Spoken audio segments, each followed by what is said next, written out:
En 1943, Viktor Ullmann, un compositor checo, y Petr Kien, un poeta de 22 años, crean la ópera Der Kaiser von Atlantis en el campo de concentración de Theresienstadt. La historia de la humanidad ha sido lamentablemente una historia tanto de exclusión como de intentos por superar la exclusión. Por exclusión me refiero a nosotros ellos, cristianos infieles o paganos, creyentes infieles, judíos gentiles, nosotros lo de allá. Y el reconocer a los otros como ajeno significa también excluirlos. Las fuentes de exclusión tradicionalmente han sido raza, religión, género y también una que las reúne a todas, que es la pobreza.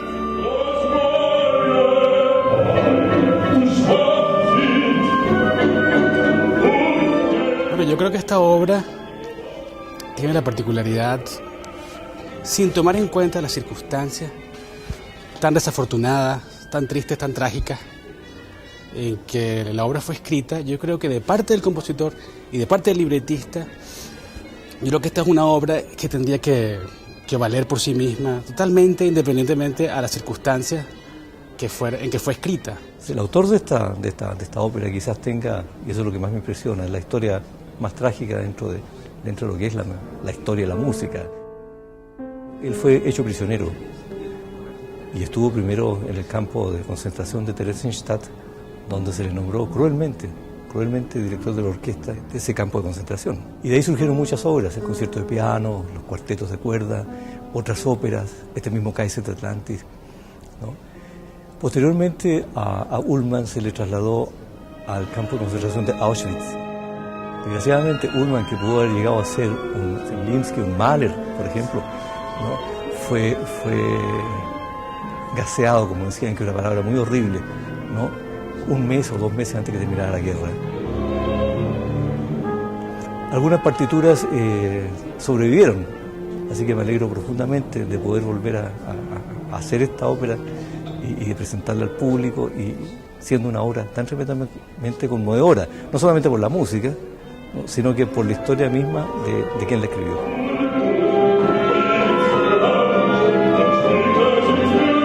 Es una música que conserva una expresividad espontánea, y eso es muy difícil lograr en la música. Los instrumentos que utiliza son de una diversidad acústica que no es fácil. Tienes unísonos en contrabajos con saxos con violín. El armonio es un instrumento que está utilizado para reforzar la armonía, pero también como un color. Es una música que yo pienso que está hecha de manera muy inteligente.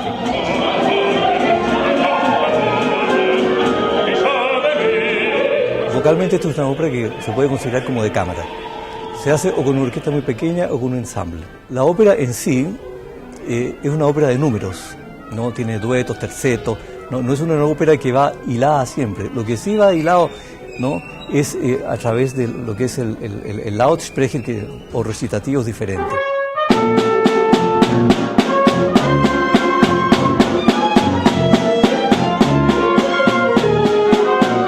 Desde el punto de vista instrumental, da la impresión que como que Ullmann hubiese tomado pues lo que encontró a mano para hacerlo, pero por otra parte también estaban las influencias, ¿no es cierto?, de esta música degenerada, de jazz, por ejemplo, en ese periodo, ¿no?, que la consideraban como tal, ¿no? Y por ejemplo, en este momento recuerdo el Johnny Spielt auf, que es la ópera de Krennek, que también tiene muchos elementos jazzísticos y que también fue prohibida, incluso con algunas melodías, algunas armonías que recuerdan mucho a Kurt Weill, ¿no?, y todo ese tipo de música un poco más, no en el sentido, dijéramos, tan cuadradamente clásico. Meine Herren, heute sehen Sie mich Gläser abwaschen und ich mache das Bett für jeden. Und Sie geben mir einen Penny und ich bedanke mich schnell und Sie sehen meine Lunge. Interprete-Musik significa música degenerada. De alguna manera es así como cualquier gobierno en especial un gobierno dictatorial como el régimen nazi, supone un gobierno muy estricto, no solamente de las personas, sino también de las obras de arte. Por lo tanto, ¿qué suponía la Entente de Musik? Una clasificación de cierta música que debía ser prohibida, proscrita, no tocada. Música degenerada se aplicaba indistintamente al jazz, a formas de música popular, puntualmente música popular urbana, no rural, y a compositores de origen judío. Arlequín conversa con la muerte y reclama que la gente ya no es capaz de reírse. Ella a su vez se queja de que la guerra de antaño ha perdido su nobleza. Hoy solo hay máquinas de destrucción. El emperador, mientras tanto, proclama a través del tambor que hará la guerra universal apoyado por la muerte. Esta última se enfurece de tanta arrogancia y decide abdicar de sus funciones. Simplemente dejará de hacer su trabajo y la gente, en consecuencia, dejará de morir. El parlante le avisa al emperador que la gente ha dejado de morir. Para engañarlos a todos, el emperador oculta la realidad y declara que la no muerte será un regalo para todos los que den su vida por él. El emperador se desespera porque su autoridad está empezando a desintegrarse. Mientras, en una trinchera, se encuentra la soldada con un enemigo. Intenta matarlo, pero él la conquista con su cariño. El ángel exterminador intenta inútilmente de convencerlos con el redoble del tambor que los llama al frente. El emperador ya no puede detener la insurrección, por más que el ángel exterminador toque el tambor de la batalla. Para convencer a la muerte de hacer su trabajo, accede a morir primero. Los soldados, Arlequín y el tambor declaran que no hay que decir el nombre de la muerte en vano. El libreto es una alegoría encriptada de la realidad que circunda a los prisioneros de Theresienstadt. Quinn no describe las cosas, ni siquiera las sugiere. Simplemente construye un relato onírico, casi surrealista, sobre una realidad donde las leyes de la lógica han dejado de existir. Cada frase, cada estrofa y cada poema se sostiene por sí solo, como una suma de fracciones que vagamente dibujan la forma final. Sus palabras dan voz a los silenciosos, transformando, fragmentando, descomponiendo la narración hasta volverla casi ininteligible. Hay una recuperación, yo diría, de un momento que es justamente anterior de lo que pasa en el teatro y de la influencia de la comunidad judía, que es algo que se perdió mucho después, de la importancia que tuvo el mundo judío en la creación cultural hasta los años 30, entre los 20 y los 30. Bertolt Brecht, el dramaturgo y teórico de teatro, trabajaba con varios otros dramaturgos, filósofos, músicos en escuelas populares, en escuelas de promoción educacional y política del proletariado alemán.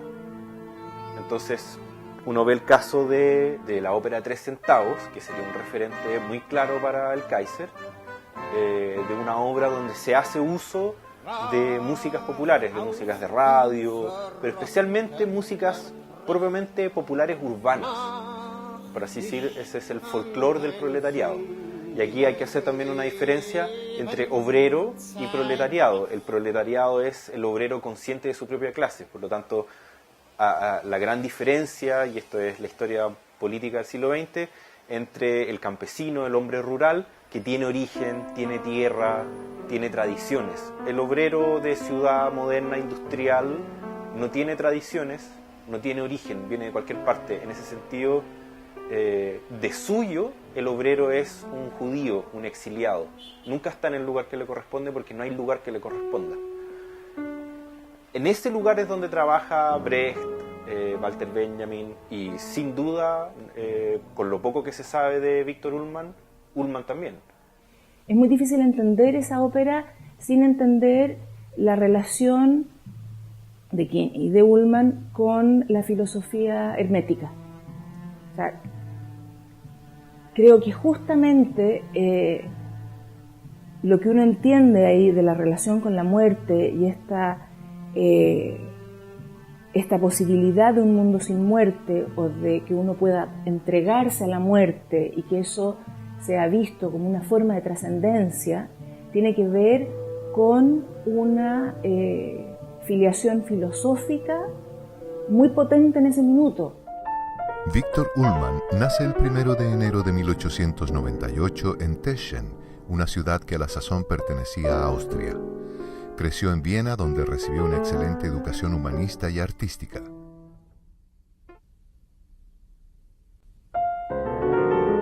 A los 20 años es admitido como alumno de Arnold Schoenberg. A lo largo de los siguientes 14 años, la vida personal de Ullmann entra en un periodo de constantes cambios.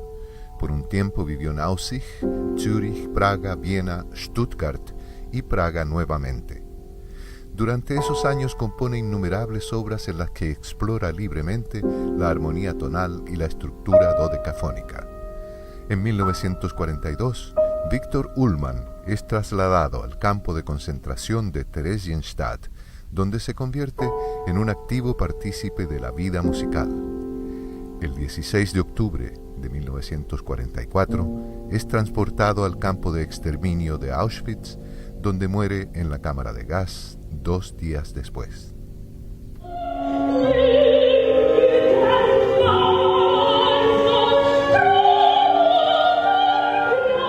Yo creo que está encriptada en muchos niveles.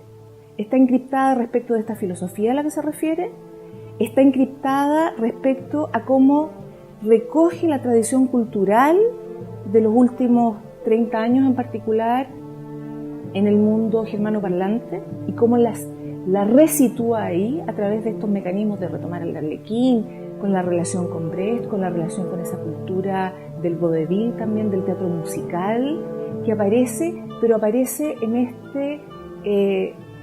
en una situación que no es de continuidad. Y yo creo que esa situación que no es de continuidad, que es fragmentaria, tiene que ver con la imposibilidad frente a la violencia política de contar una historia que dé cuenta de lo que ocurre.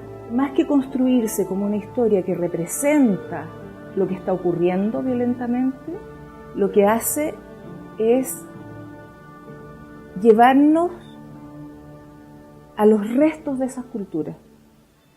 Los griegos, que sabían más que nosotros, hacían tetralogías, juntaban 3 tragedias y una sátira. Nosotros hemos perdido un poco la noción de tragedia. Nos cuesta asumir estas historias que terminan así de mal y que son así de dolorosas y en que no hay salida para el sacrificio. Pero también hemos perdido el sentido de la sátira, porque nos hemos quedado con la comedia solamente. Y nos cuesta entender este espacio un poco mágico, no muy fácil de comprender, en que las acciones son muy contradictorias. Y se vuelven incomprensibles porque eso nos recuerda que la vida es incomprensible. Uno preferiría que la vida no fuera incomprensible, que fuera ordenada y que respondiera, por ejemplo, al patrón de la tragedia. En la tragedia la vida es muy ordenada. Y se produce un desorden y el desorden se reajusta con un castigo, con un sacrificio. En la comedia se produce un desorden y no importa, porque la vida tiene arreglo. La sátira, en cambio, nos recuerda que la vida no es exactamente ordenada, no siempre se entiende, y por eso las historias también pueden oscurecerse. Por supuesto, en el rayano de la época en el que estaba él, o en el que estaba Arnold Schoenberg, o en el que estaba Stravinsky, por supuesto, en el contexto en el cual estaba Victor Ullmann, he visto que las obras son erráticas, fragmentarias, ruidosas, degeneradas. Solo es posible, luego de la Segunda Guerra Mundial, de los campos de concentración, que se haga más visible que ellos básicamente estaban trabajando con algo que estaba predicado en la realidad. Uno puede ver en el leer y escuchar, en el caso del Kaiser, ejemplos muy claros de cómo la fragmentación urbana moderna es para Ullmann el dato desde el cual la composición parte. Él no tiene que inventar una escena en el cual uno se imagine que está en una ciudad fragmentada. En el momento en el cual él pone al arlequín, al tirano, al soberano tirano, al parlante, son personajes todos de distintas épocas. La ciudad moderna es revelada como un lugar en el cual no solamente hay una fragmentación de espacios, de cuerpos, sino también de tiempos y de duraciones.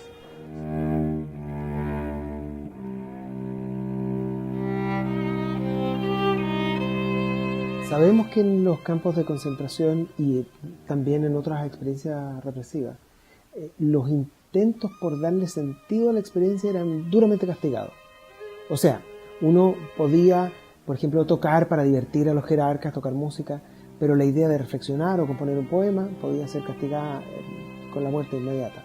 Y entonces las experiencias para dar sentido, y el arte es una experiencia para intentar dar sentido, había que esconderlas, había que disfrazarlas, había que enmascararlas. Es normal entonces que ahora ese texto nos parezca raro. Por otra parte, puede que las palabras nos parezcan raras, porque vivimos ahora en circunstancias normales. Cuando uno está en circunstancias extraordinarias, lo extraordinario del texto también se revela. El parlante es el ala comunicacional del tirano, el tambor su ángel del apocalipsis, y el arlequín la inocencia lúdica de los habitantes de Atlántida. En medio del horror aparecen el soldado y la soldada, que a pesar de encontrarse en bandos enemigos, aún pueden redimir la historia social a través de la ilusión del amor. El mensaje último de la obra, que la muerte es una parte importante de la vida y que ni siquiera un tirano se puede escapar de las leyes naturales, nos recuerda que a pesar de las horrorosas circunstancias que se vivían en Theresienstadt, los habitantes de aquel fatídico pueblo desconocían la verdadera magnitud del horror que les esperaba detrás de los trenes que les transportarían fuera de allí. Nada sabían de las cámaras de gas. Nadie había vuelto de Auschwitz para contarlo. Para ellos, la muerte que se presentaba día a día, provocada por el hambre, el frío, la enfermedad, era parte del orden natural de las cosas. El libreto de El Kaiser de Atlántida, o La abdicación de la muerte, fue escrito en Theresienstadt por el joven Petr Keen, poeta y artista de 24 años. Keen nació en 1919 en el seno de una familia burguesa checa y fue educado en los valores de la alta cultura alemana. Muy joven empezó a dibujar, hacer música y escribir poesía. En 1936 entra a la Academia de Arte en Praga, pero decide abandonarla cuando en 1939 se promulgan las leyes raciales que prohíben a los judíos participar de la vida cultural checa. En 1941 es deportado a Theresienstadt y se le asigna un trabajo como diseñador gráfico. En 1944 es trasladado al campo de exterminio de Auschwitz junto a su esposa, donde perece en las cámaras de gas. Justamente lo que entra en crisis ante cualquier régimen totalitario, especialmente donde hay desaparición de personas, donde hay tortura, es cómo poder articular esa experiencia cuando no hay ningún relato posible de ella. Entonces, en ese sentido, creo que la forma misma de la ópera y esta distancia quizás en representar lo que está ocurriendo tiene que ver con que lo que está ocurriendo es imposible de ser representado. Cuando uno está en situación de peligro, tiene dos posibilidades, históricamente.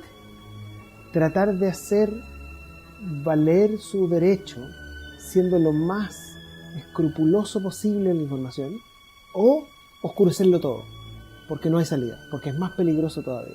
Muchas veces el arte cumple la función no de expresión, sino de enmascaramiento. A veces uno piensa en el origen ritual del arte y se olvida que el arte también tiene un origen en el consuelo, cuando los cazadores no llegaban con el mamut, y entonces había que inventarse cómo hubiera sido si hubiera llegado el mamut. Como un hombre como Ullmann, bajo esa circunstancia de preso en un campo de concentración, ¿cómo pudo escribir música que a rato se notaba tan feliz? Pero sí, por otra parte, está el texto, ¿no? Y por otra, hay unas parodias, ¿no es cierto?, musicales, ¿no?, de música alemana muy seria, pero que está tan deformada que no muchos se dan cuenta. Hace poco me tocó ir a una visita guiada en la Villa Grimaldi. Y la visita guiada la hacía una persona que nunca dijo si había estado en Villa Grimaldi. Y él contaba que en Villa Grimaldi habían un montón de juegos que armaban las personas que estaban ahí prisioneras, y que siempre la gente de afuera le decía, pero ¿cómo en esa situación de precariedad total, de encierro, de humillación, de muerte, ustedes pueden estar jugando y divirtiéndose, riéndose? Se generan en estas situaciones impensables estrategias de sobrevivencia que tienen que ver con eso. Entonces, no es raro que las obras que se generan ahí recurran a la ironía, al juego. En ningún caso nos sentamos a llorar en las orillas del río Babilonia, y nuestro compromiso con el arte es conmensurable con nuestra voluntad de vivir.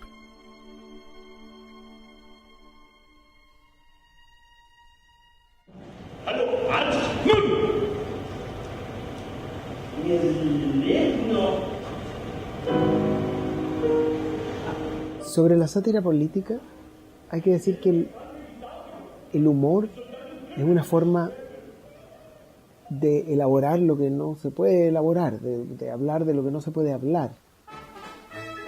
El humor permite tocar esas zonas terribles, angustiosas. Decía Kant, que era bueno para esa frase, que el humor es un peligro que se disuelve. Lo que da risa es un peligro que se disuelve. Entonces, cuando nos reímos de algo que nos angustia, sentimos por un momento que el peligro se disuelve. Y sabemos que en distintos campos de concentración se hicieron distintas experiencias de representación, algunas con unas migas de pan, incluso en la noche escondidas, que pretendían reírse un rato para conservar la dignidad humana, para poder sentir que uno estaba en el control del peligro.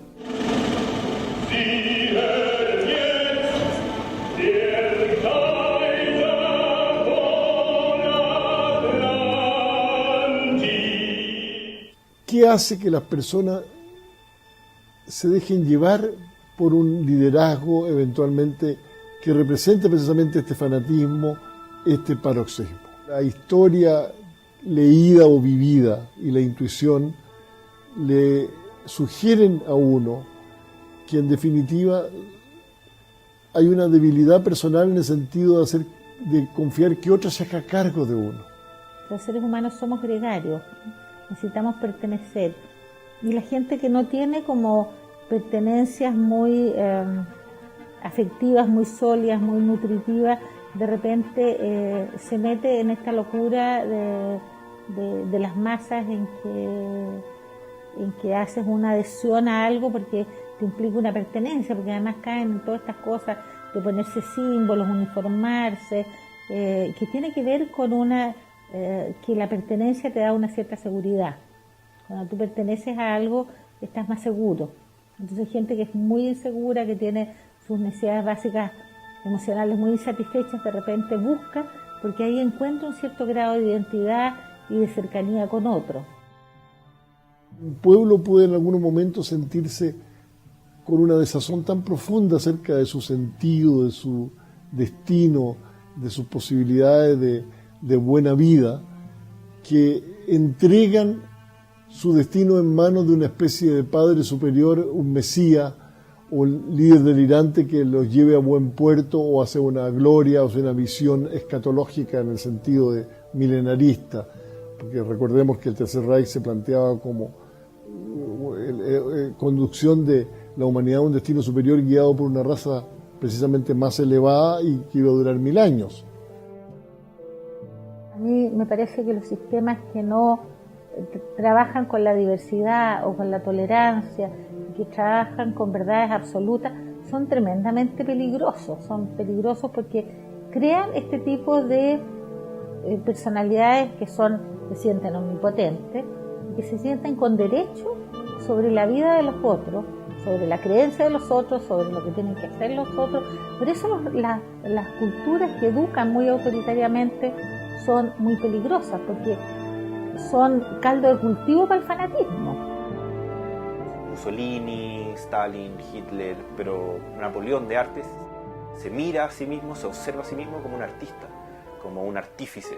Todas estas cosas circulan, uno las ha escuchado miles de veces. Y la materia que con la cual se compone, los sonidos con los cuales se compone esta sinfonía política, hay que mantenerla siempre gobernada, siempre tiene que estar en la inercia, siempre tiene que ser una arcilla manejable. Uno construye con un pueblo, el pueblo visto como un material bruto, uno construye una nación. Y hay incontables otros ejemplos de políticas de menosprecio de la vida, de la dignidad de los otros y de exclusión hasta el extremo de hacerlos desaparecer. Después de la Segunda Guerra Mundial, los genocidios de Camboya y los genocidios de Ruanda.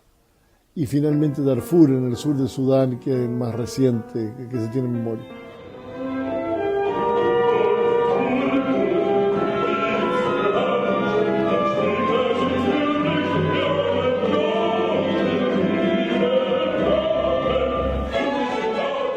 Yo pienso que, en definitiva, el progreso que hemos podido alcanzar como familia humana, como sociedad, ha sido un constante y denodado esfuerzo con retroceso y meandros y vueltas y caídas por construir barreras y defensas frente a lo peor de lo que nosotros somos capaces.